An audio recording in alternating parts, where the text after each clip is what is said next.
Welcome back, and thanks for tuning in. I'm Mike, the political science guy, giving you a 5-minute guide of the social sciences and political science, and hopefully sparing you the cost of having to go and take the elective in college and pay for it, because now college is so wildly expensive. Having said that, I wanted to talk a little bit about something that's become a hot topic, especially on the right, which is lawfare. What's going on with the prosecutions of President Trump, and some people call it the persecutions.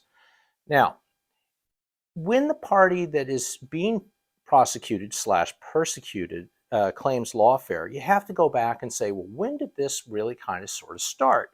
And if you go back to Bill Clinton in the early 90s, he was getting lawfared out with regards to Whitewater. And then when that didn't work, Monica Lewinsky.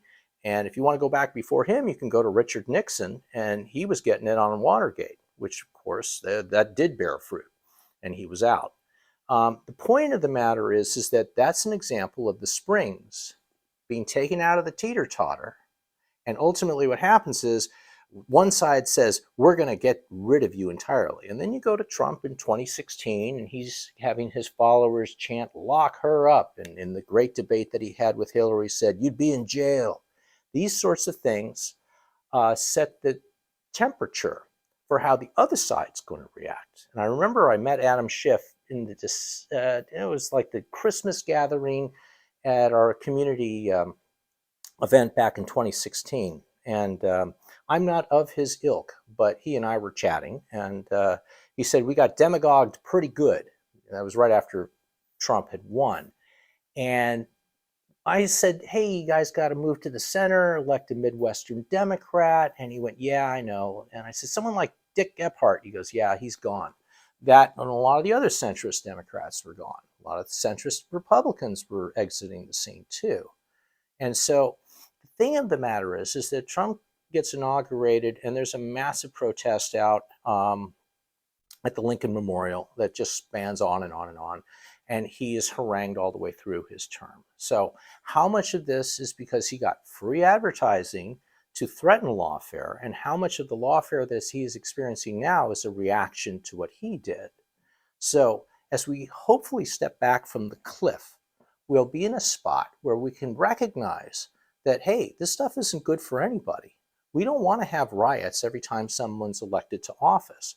We don't want people to be threatening to throw other people in jail because they're going to lose.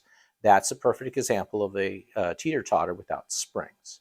It's dangerous. We want to think about, how do we restrain local prosecutors that are exercising lawfare? There's remedies in the Constitution and the judicial system for it, but it's a tremendous amount of time that gets lost in the process.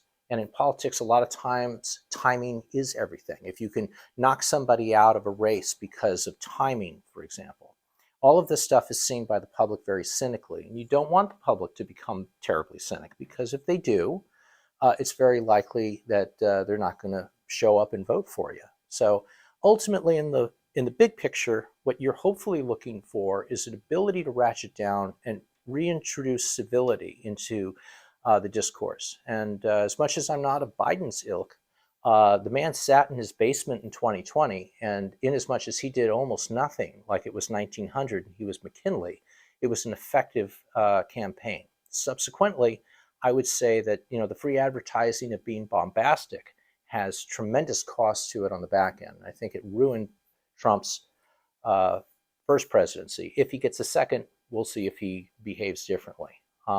Well, that's it for this round. Again, I just wanted to talk about it so that you can kind of get a perspective. I wish you well.